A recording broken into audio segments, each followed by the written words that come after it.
Y ahora vamos a continuar nuestra serie en Palabras de Jesús. Esta es la enseñanza número 45.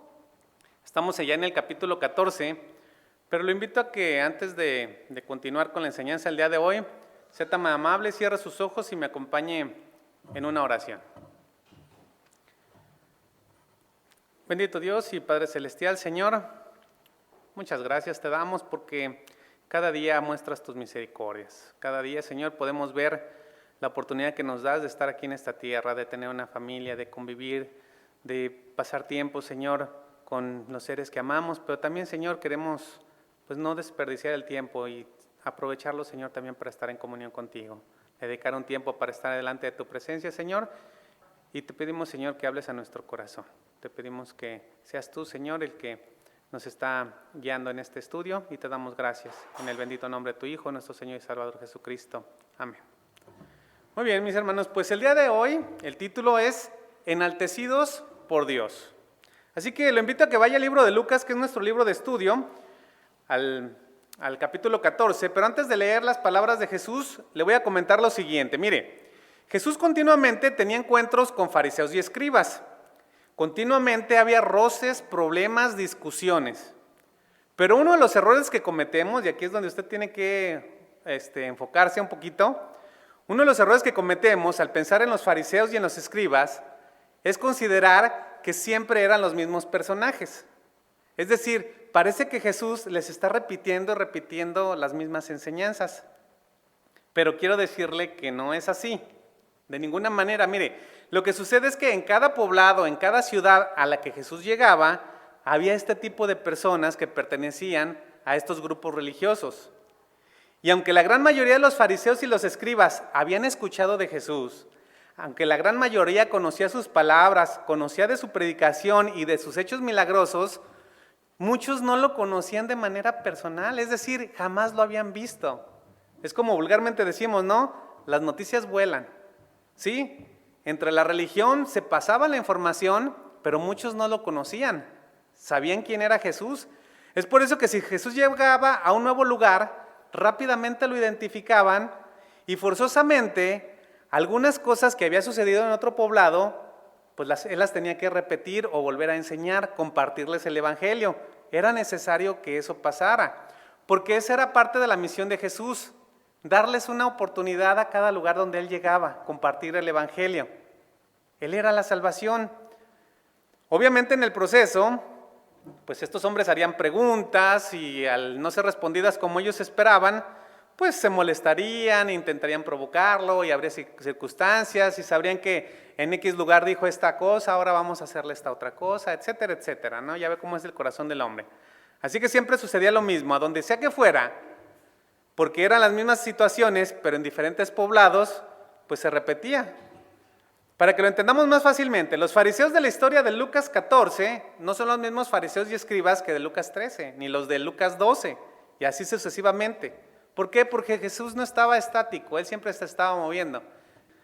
Así que Jesús a donde iba actuaba como lo que él era, como el Hijo de Dios, y también actuaba como un buen maestro, porque él era un buen maestro.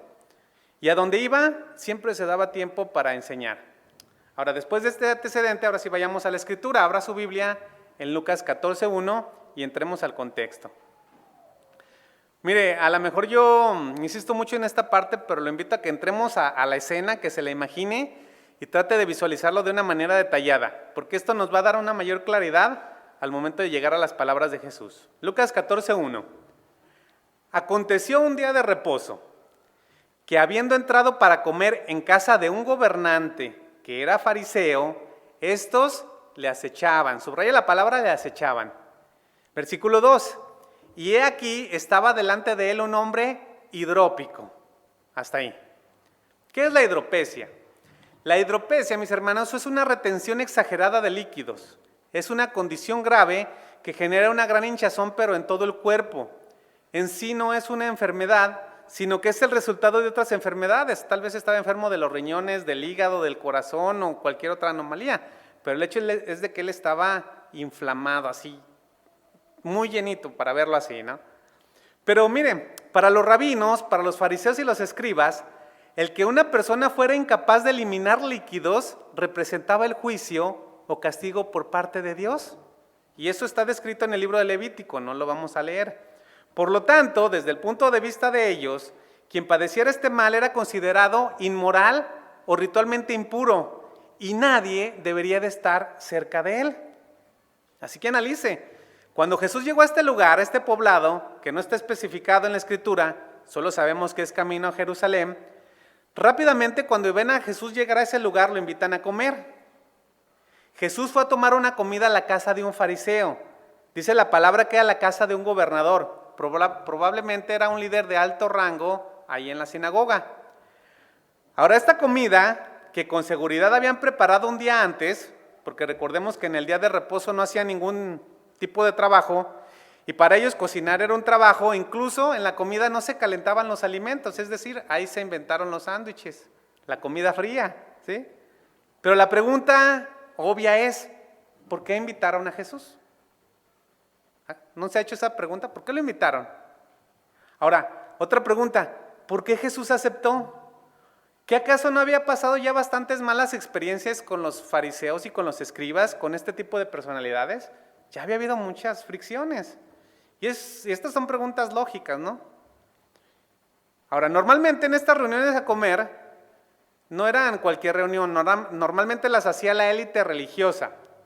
Ellos se sentaban a la mesa después de la reunión de estar en la sinagoga, es decir, alrededor del mediodía. Y por lo general no invitaban a nadie que estuviera fuera de su círculo. Ellos eran muy elitistas. No invitaban a nadie que no fuera acá de los nice, ¿no? Y lógicamente nunca invitarían a nadie que consideraran menor a ellos. ¿Por qué? Porque siempre estaban en busca de prestigio, de verse bien. Literal, ellos eran sepulcros blanqueados. Y aquí viene otra pregunta. ¿Por qué si ellos, los fariseos, no convivían con la gentuza, ni con los marginados o los pobres, y mucho menos con los enfermos, no se sentarían con ninguno de ellos en una comida? ¿Cómo es que ahí en ese lugar había un hombre que a su parecer era un marginado, un ser despreciable? ¿Qué hacía ahí en la comida? Son preguntas que nos tenemos que ir haciendo, ¿no? Lo invitan a comer y ahí ven a una persona que en teoría no debería estar aquí. Dice la Escritura en el verso 2, ahí de Lucas 14, que en la comida había un hombre enfermo, un hombre hidrópico. ¿Qué hacía ahí ese hombre? ¿Cómo es que entró a la comida? Para ellos este ser humano era inmundo. Normalmente en circunstancias comunes, este hombre sería rechazado, despreciado, y es literal, lo sacarían, como decimos aquí, ¿no?, a patadas de la casa. ¿Qué hacía ahí? ¿Qué hacía este hombre enfermo dentro de la casa de este fariseo? ¿Por qué no lo habían sacado? Bueno, vamos a empezar a dar respuesta a todas las preguntas. Para dar respuesta a esta última pregunta, de qué hacía ese hombre ahí en la casa, solo tenemos que voltear a ver el corazón perverso del hombre. El corazón perverso del hombre sin Dios, su maldad. Porque la razón por la cual estaba este hombre en la comida es que este hombre era el cebo, este hombre era la carnada, él era parte de un plan, él era la trampa. Los fariseos sabían, porque sabían, que Jesús no tenía problemas de estar cerca del hidrópico y que además harían lo que ellos deseaban, que era que quebrantara Jesús la ley. Ellos querían que Jesús sanara al hombre enfermo en el día de reposo. Fíjese nada más, qué propósito tan siniestro.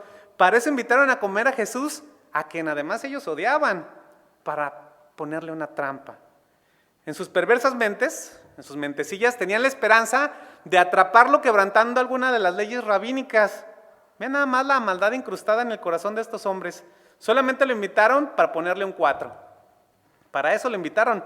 Es por eso que si nos regresamos al verso 1, dice que los fariseos le acechaban. ¿Recuerda que le dije que subrayé esa palabra? Los fariseos le acechaban. Y la palabra en griego para acechar es paratereo, que significa observar con mucho cuidado, es vigilar, es espiar, es buscar la oportunidad, ¿sí? Entonces lo estaban acechando, deliberadamente estaban desafiando a Jesús a que realizara un milagro para poder justificar sus perversos pensamientos. Y así delante de todos los que estaban ahí en la comida, rechazarle, humillarle y ofenderle por el simple hecho de que Jesús estaba trabajando en el día sábado. Mira nada más. ¿Qué argumentos tenían estos hombres en sus mentes retorcidas?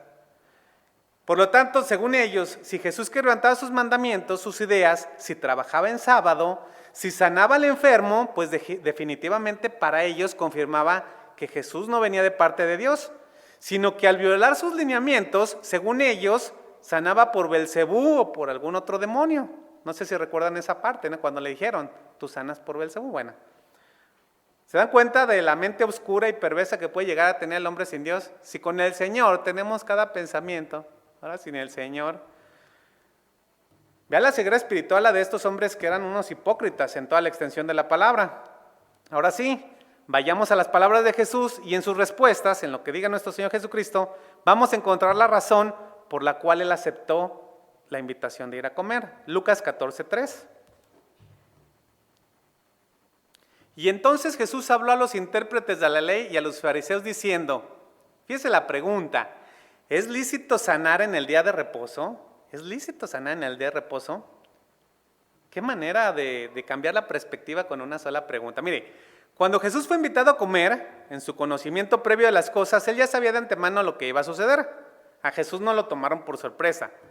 Él fue a la comida a mostrarse como el Señor del día de reposo, y así al encontrarse con el hombre enfermo y frente a estos perversos hombres, frente a estos religiosos, Jesús exclama, ¿es lícito sanar en el día del reposo? Les está lanzando una pregunta.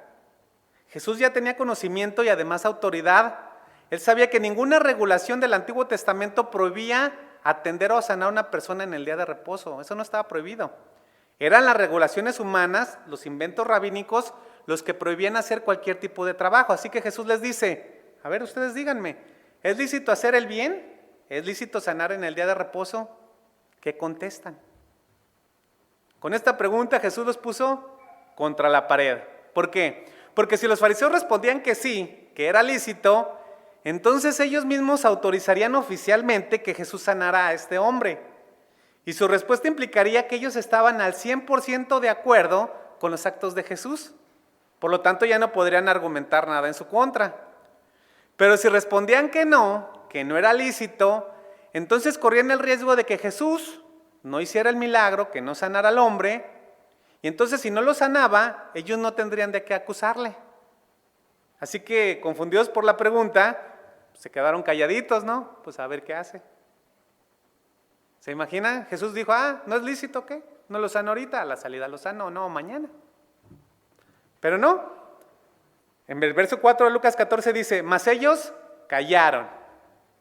Ahora vea lo que hizo Jesús. Y él tomándole, le sanó y le despidió. Mire, Jesús actuó con rapidez, con seguridad y con amor. Tomó fuertemente a este hombre y sus manos mostraron misericordia al instante. ¿Por qué? Porque al instante lo sanó.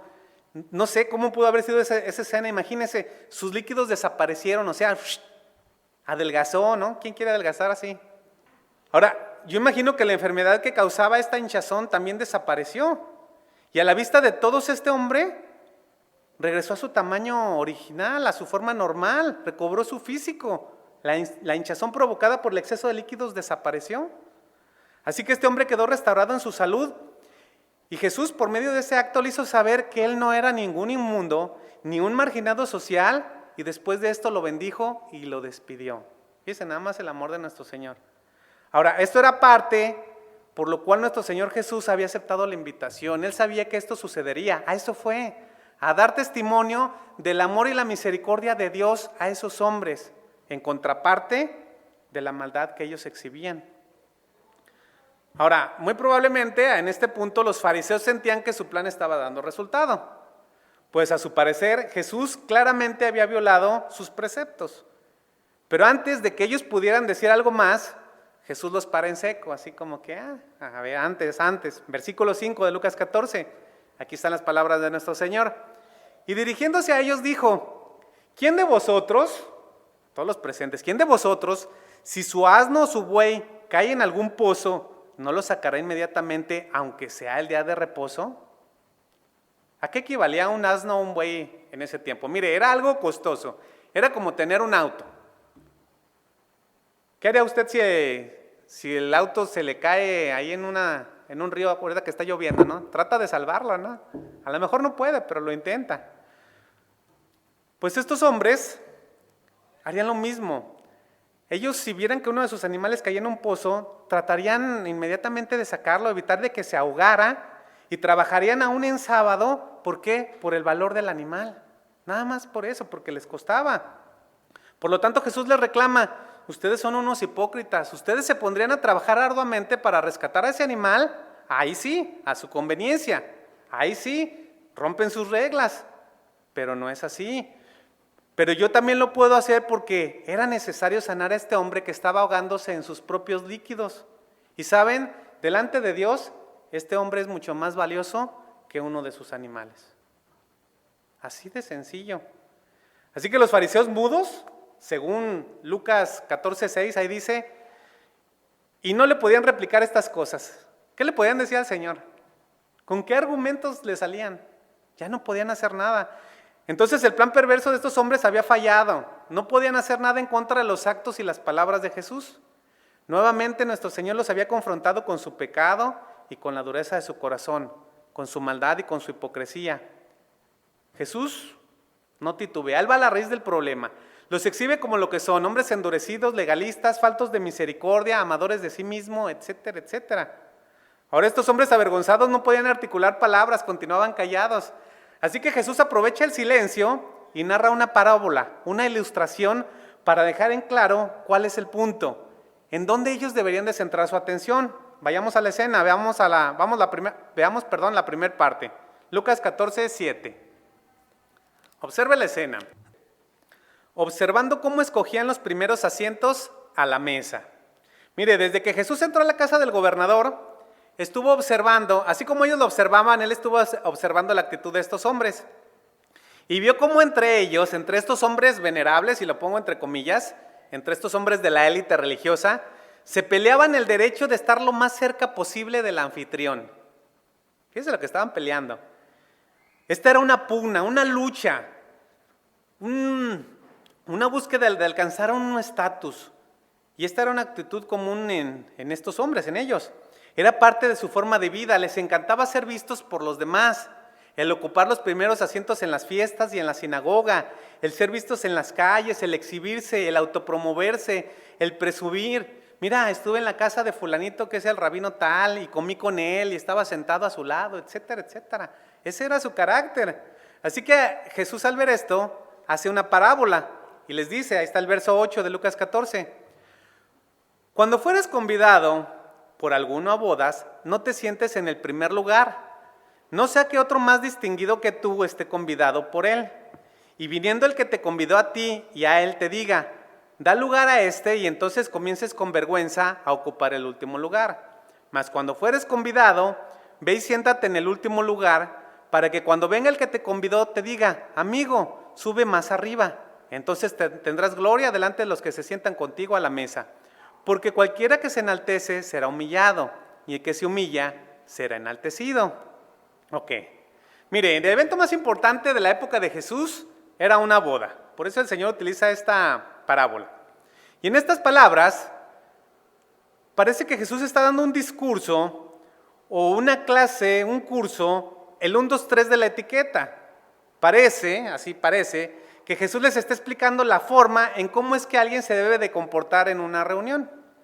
Parece que Jesús les dice, para que recibas honra y seas visto por los hombres, siéntate en los lugares más lejanos y cuando tú seas llamado, todos te reconocerán como alguien cercano al anfitrión. Eso es lo que parece. Pero en realidad estos hombres ya sabían ese principio de etiqueta, pero no les interesaba.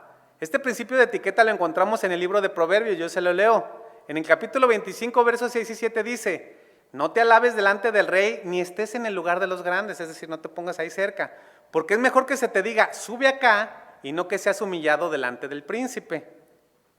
Entonces, por mi parte, yo me imagino a los fariseos y escribas viendo la forma de acomodarse en los mejores lugares, ahí peleando, así, ¿no? Ahora sí que el que se fue a la villa, perdió su silla, ¿no? Se fue y yo me acomodo, y ahí va, ¿no? Pero estas palabras de Jesús, la verdad es que están en otro contexto, no están en el contexto que ellos creían o que normalmente vemos. La realidad es que Jesús no les estaba enseñando modales, no los estaba asesorando en la forma en cómo debe comportarse un fariseo exitoso, ¿no? No les estaba enseñando eso. Jesús no les estaba dando una metodología o pasos de cómo alcanzar el nivel de mayor cercanía con el anfitrión. Por el contrario, fíjese, estas palabras de Jesús están dirigidas, diseñadas para exhibir a todos aquellos que creen, que suponen, que piensan que por su religiosidad, por su supuesto estatus, por su supuesta apariencia, deben de estar sentados a la diestra de Dios. Ya se está dando cuenta a quién se refiere, ¿verdad? Estas palabras fuertemente dirigidas son para todos aquellos que creen que de la misma forma en que se obtiene estatus aquí en la tierra, a base de las apariencias, en base de los favores, al compadrazgo, creen que pueden hacer lo mismo para estar en las bodas del Cordero, que por lo que hacen, por con quien se juntan, van a estar delante de Dios. Pero ¿sabe? Nada más lejano de la realidad. Los fariseos de ese tiempo, así como los actuales, solo son buscadores de posición. Son buscadores que son personas que confían en sí mismos como justos. Se consideran como santos, limpios y sin mancha. Son aquellos que se sienten con el derecho de menospreciar a otros. Y además, como están en una iglesia, le agradecen a Dios por no ser como aquellos hombres adúlteros, ladrones, injustos, o como esos pecadores que pululan por todos lados. Son los que se proclaman bondadosos, justos, caritativos. No son otra cosa que hombres religiosos que piensan que porque ayunan 2 veces a la semana, que porque dan diezmo de todo lo que ganan, porque hacen obras, las que sean, creen que por eso obtendrán un lugar cerca de Dios. Pero Jesús les dice todo lo contrario. En Mateo 6:1, yo también se lo leo, encontramos otras palabras de Jesús que dice: guardaos de hacer vuestra justicia delante de los hombres para ser visto de ellos. Es decir, no lo hagan. De otra manera no tendréis recompensa de vuestro Padre que está en los cielos. Jesús les dice: ustedes son pura apariencia. Ustedes se sienten especiales, se consideran a sí mismos como justos. Pero qué lamentable que aún entre ustedes se estén peleando por tratar de alcanzar los mejores lugares. ¿Sí? Podrán ser reconocidos por los hombres, pero ustedes no tendrán parte en el reino de los cielos. Qué fuertes palabras, ¿verdad? La búsqueda del reconocimiento siempre ha existido. Mire, esto forma parte del hombre pecador. Y todos absolutamente en mayor o menor nivel lo tenemos. Todos lo tenemos. Esto continuamente está en nosotros. Ese anhelo de estar en los mejores lugares, de sentirse importante o especial. Es una lucha por ser visto. Y mire, nadie se escapa de pensar estas cosas. Ya sea de una forma o de otra. Y por favor, no me diga yo no, porque no es cierto. Todos lo buscamos de una u otra forma. ¿A poco no? Todos lo hemos pensado. Todos tenemos algo de eso, porque incluso los mismos discípulos de Jesús lo llegaron a pensar. Es más, y no solo a pensar, ellos fueron más allá. Miren, en una ocasión iban todos caminando y sus discípulos, Santiago y Juan, que eran hijos de Zebedeo, se acercaron a Jesús y le dijeron: maestro, maestro, queremos que nos hagas un favor. Jesús les preguntó: ¿qué es lo que quieren? Ellos le contestaron: por favor, cuando estés en tu reino poderoso, déjanos sentarnos a tu lado, uno a tu derecha y el otro a tu izquierda. ¿Qué tal los hijos de Zebedeo? Directos al grano. Aquí está la eterna búsqueda del ser reconocidos. Directos al grano. Quiero estar ahí contigo, Señor, que me vean. En otras palabras le dijeron: Señor, cuando estés en tu reino poderoso, que vean quiénes son los buenos, los que están ahí sentados y comiendo contigo. Mire, esta actitud obviamente pues causó molestia entre los otros discípulos. La pregunta es: ¿por qué les causó molestia? Porque los otros discípulos anhelaban lo mismo. Me está ganando el lugar. Así actuamos. Y estas enseñanzas las debemos de traer a nuestro tiempo, aplicarlas a nuestra vida. Mire, pregúntese: ¿he actuado así? ¿Me he comportado de esa forma? Porque es bueno que reflexionemos. Tenemos que preguntarnos: si he actuado así de esa forma, ¿a quién quiero impresionar? ¿Con quién quiero quedar bien? ¿Qué es lo que estoy buscando? Si peleamos los lugares, algo queremos, ¿no? Y es lamentable que en las iglesias que nos decimos cristianas sigue existiendo este mal, que actuemos como los fariseos y mantengamos vigente la búsqueda de estatus y de reconocimiento.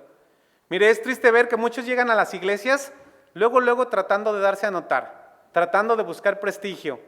¿Por qué? Porque en su corazón tienen expectativas, quieren ser vistos, anhelan el reconocimiento, estar en los primeros lugares, y muchas veces llegan a una iglesia, Duran un determinado tiempo esperando alcanzar esas metas que son banales, no sé, ser líder de alabanza, ser anciano, ser copastor, ser pastor, qué sé yo, pero si no lo logran, deciden irse mejor a otra iglesia. ¿Y por qué se van? Porque no alcanzaron lo que esperaban. Argumentan que ya era tiempo de salir, que ese lugar no está a su altura, que merecen algo mejor. Fíjense nada más. Porque ahí, a su parecer, desde su perspectiva, ya no hay crecimiento. ¿En serio? ¿Se van a otra iglesia porque ahí ya no hay crecimiento? Vaya forma de pensar. Pues ni que fuera un trabajo secular donde se busca el mejor de los puestos, ahí se la cree o no, donde se está buscando la subdirección, la gerencia. Bueno, ahí hay una competencia, pero en el cuerpo, mis hermanos, no debemos de mezclar, no confundamos. Este es otro asunto. En la iglesia la competencia no debe de existir. Pero hay un afán. Ayer alguien me platicaba, ¿no?, que hacía muchas cosas al servicio de la iglesia y una hermana empezó a agredirla porque esa hermana era la que previamente hacía esas cosas y le dijo, ya no quiero que tú las hagas porque me estás quitando mis galardones. ¿Se imaginan? Cada quien tenemos una función en el cuerpo del Señor. Pero qué afán, ¿verdad? En el corazón seguimos albergando el deseo de tengo que estar, me tienen que ver, me tienen que dar el mérito que merezco. ¿Cuál mérito? ¿Cuál crédito? ¿Cuál honra? Si toda la honra y toda la gloria es para el Señor. Se nos olvida que como hijos de Dios ya tenemos un lugar en el cielo. Eso es lo más importante. Eso es lo verdaderamente valioso, mis hermanos. No importa que usted no se vea. No, eso es lo de menos. Mis hermanos, siempre tenemos que tener en mente que la iglesia no es así, no es una empresa, no es un negocio, no es un club social. Aquí no debemos de buscar ser preponderantes. Sí, allá en el trabajo esfuércese y sea el mejor, no lo niego, es una lucha allá, pero aquí no. Este es un cuerpo, mis hermanos, un cuerpo en el cual servimos y el Señor nos da todos dones y talentos para servir, para ponerlos al servicio de los demás. Aquí nadie es mayor y nadie es menor. Cada quien hace su función, aunque aparentemente no se vea. Porque una persona que tiene comunión con Dios, puede seguir creciendo espiritualmente y crecer mucho, aunque nadie se dé cuenta de que tiene una función en la iglesia. ¿Por qué? Porque tiene una comunión directa con el Señor y crece espiritualmente a pesar de cómo esté la iglesia. Y no va a decir, como yo ya soy más que los demás, me voy a ir. No, una persona que tiene ese entendimiento no se va a ir. Pero continuemos con la historia. Vaya al verso 12 de Lucas 14. Dijo también al que le había convidado, al líder de ese lugar, ¿no?, al gobernador: cuando hagas comida o cena, no llames a tus amigos, ni a tus hermanos, ni a tus parientes, ni a vecinos ricos, no sea que ellos a su vez te vuelvan a convidar y seas recompensado. Subraye la palabra recompensado. La bondad desinteresada era algo que no conocían los escribas y fariseos. Ellos no conocían eso. Ellos siempre hacían las cosas con la mira o con el objetivo de sacar ventaja. Siempre hacían todo en busca de sus fines egoístas. Por lo tanto, las invitaciones a comer eran la oportunidad perfecta para explotar al máximo el elitismo, ¿sí?, con los de arriba, el encumbramiento social y personal. Solo se juntaban los que se creían del mismo estatus.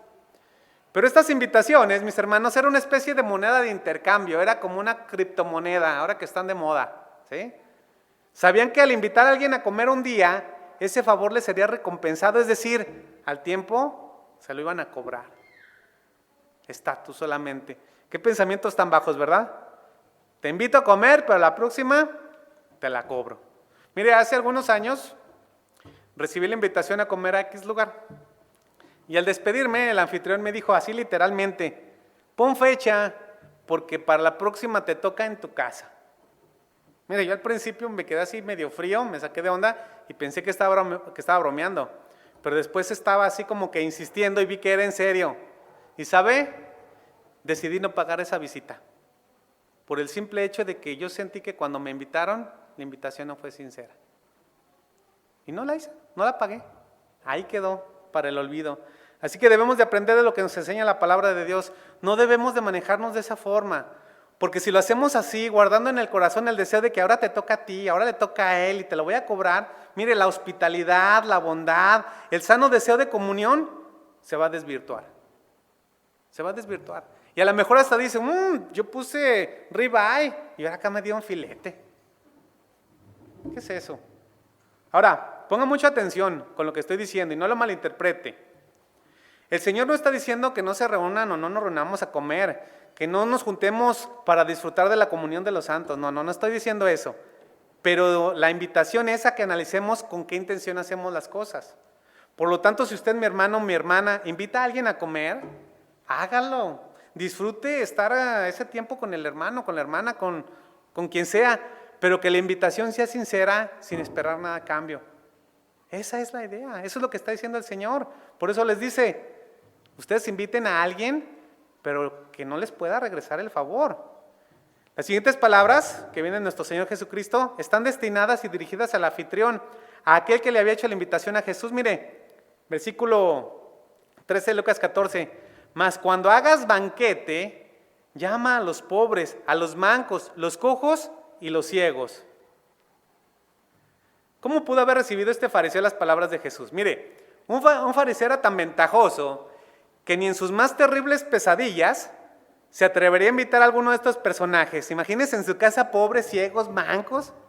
¿Cómo? Ninguno de ellos sería capaz de regresarle el favor. Ellos venían a estas personas como gentuza despreciable. Sin embargo, Jesús le está mostrando a este hombre cuál era la forma de recibir bendición eterna. Le dice, cuando hagas una comida, sé humilde e invita también a aquellos de los que no puedes recibir nada. Es decir, hazlo sin el menor de los intereses. Versículo 14, miren las palabras de Jesús. Y serás bienaventurado, y miren, no es por obras, pero si serás bienaventurado, porque ellos no te pueden recompensar, pero te será recompensado en la resurrección de los justos. No se lo está ganando por obras, sino que se está mostrando el corazón humilde de una persona que lo hace de corazón verdadero, sin mala intención, sin doblez. Así que en esta parábola, en estas palabras de Jesús, hemos encontrado por qué nuestro Señor Jesús aceptó la invitación de ir a comer con los fariseos. ¿Por qué? Porque ese era su carácter. Él, a pesar de la dureza del corazón de estos hombres, continuaba enseñándoles, continuaba mostrándoles con sus actos misericordia, amor. Sanó frente a ellos a un hombre, les mostró que era el Hijo de Dios. Para eso fue Jesús a la casa de este hombre fariseo, a pesar de cómo eran ellos, de su maldad. Jesús continuó dándoles la oportunidad, una oportunidad de que se arrepintieran, de que cambiaran su vida. Y ahí está claramente la invitación a ser humildes, porque la honra y la gloria en el reino de Dios, mis hermanos, no es para los que creen que pueden ganarlo, no es para aquellos que están inflados por el orgullo. Jesús les dice, es imposible que por tus méritos, por tus buenas obras, por tu autopromoción, por crear y guardar leyes extrabíblicas, lleguen a la fiesta. Es imposible que ustedes puedan llegar a ocupar un lugar en las bodas del Cordero, en el día de la resurrección de los justos. ¿Por qué? Porque la salvación solamente es para aquellos que son humildes, que reconocen sus limitaciones, se reconocen pecadores y se humillan delante de Dios. La salvación es para aquellos que tienen un corazón contrito y humillado, para aquellos que descansan en la gracia y en la misericordia de Dios. Porque cualquiera que se enaltece será humillado y el que se humilla será enaltecido. Amén. Vamos a orar.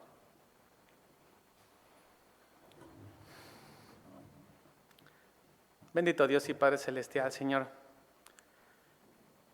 No sabemos expresar el agradecimiento, no sabemos expresar con palabras, Señor, todo lo que tú nos enseñas y nos muestras, Señor. Cómo nos traspasas, Señor, con tus palabras, y podemos ver también nuestro corazón como pues en muchas ocasiones ha fallado, a pesar de que nos decimos cristianos. Aún albergamos orgullo, aún albergamos egoísmo, y muchas veces nos sentimos mejores que los demás, mejores que los de afuera. Pero la realidad, Señor, es que tú nos pides que nos humillemos delante de ti, que seamos humildes y mansos de corazón, que aprendamos de ti, Señor, porque tú diste ese ejemplo. Perdónanos, Señor, si hemos fallado, queremos obedecerte, queremos seguirte, y ayúdanos, Señor, pues en esta noche a descansar, a recuperar fuerzas, y a que esta palabra, Señor, se quede pues en nuestro corazón y que la vayamos poniendo por obra. Transfórmanos, Señor, te lo pedimos en el nombre de tu Hijo, nuestro Señor Jesucristo. Amén.